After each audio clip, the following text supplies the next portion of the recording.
So Marcus, tell us about this piece, the journey of this piece, and we're so thrilled to be making a live premiere, and I think you have waited longer than anybody. Yes, this piece was meant to be premiered in May of 2020. It was the only concert that ROCO had to cancel because of the pandemic. But I think in the end, as many things that inspired this piece and came into the creative process for it, it worked out for the best that it was delayed. I had previously written a piece, and I'll have Matt introduce the viola d'amore in a minute. I had written a solo viola d'amore piece for Matt several years back, and Alicia approached me and asked if I wanted to write a piece that featured Matt and his wife on flute. We kind of talked about maybe standard viola and flute, but we decided to really make this a tailor-made piece for these two wonderful performers on viola d'amore, which is an instrument that Matt specializes in. It's a very rare, beautiful instrument that I was just thrilled to write for again. And pairing it with flute is such a magical combo. I started writing the piece in summer of 2019. I took several trips to Germany to take care of my grandmother at the end of her life in that summer. In German, like in many languages, they say Auf Wiedersehen often for goodbye, which means until we see each other again. And over the course of those 3 trips, it was the realization that at the end of one of them, there wouldn't be a Wiedersehen, right? There would be that final goodbye. And correspondingly, the intersection with the Glacier was that in August of 2019, during my last trip, it started to make the international media that there was going to be this memorial service in Iceland for a glacier that had been, is no longer a glacier, that had disappeared, called the Glacier.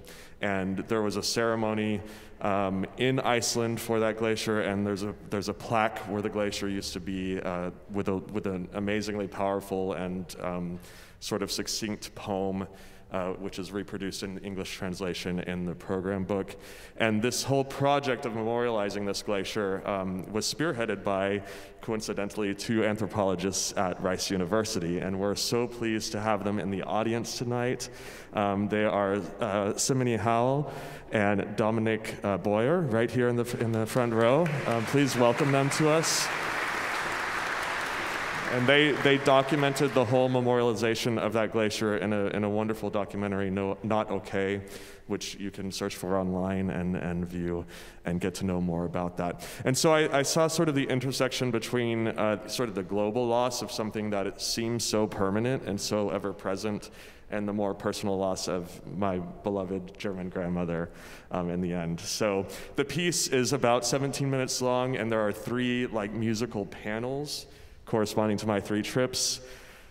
The first 2 end in these big, bold, sort of very generous orchestral statements that might be relief. They might be, I think one of the cellists I talked to, she said, is the second one the crossing over? And I said, if you want it to be the crossing over, it can be the crossing over. And then the third one ends with the final goodbye. So that's a little bit about the piece and the history and the creative process behind it. I have a feeling that most of you know what a viola is.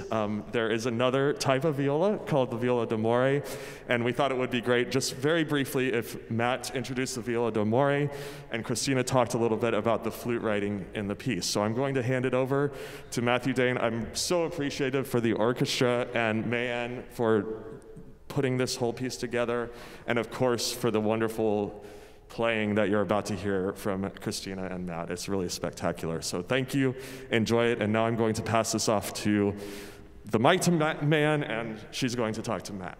Thanks. Thank you so much, Marcus.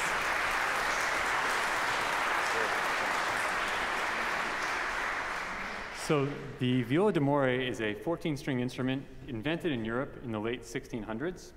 The name is often translated as the viola of love, but a different one, the viola of the Moors, more accurately suggests its likely origins in the Middle East and India, like this.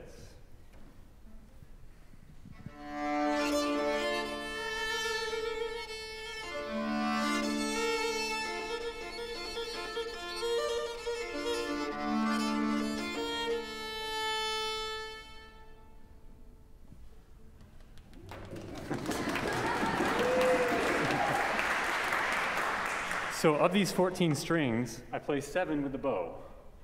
The other 7 resonate on the lower level of this 2-layer bridge. The uniquely delicate and resonant sound of this instrument, along with its new tonal possibilities, were quite intriguing to the composers of the Baroque immediately, including Vivaldi, who wrote 8 concerti for this instrument, including this one.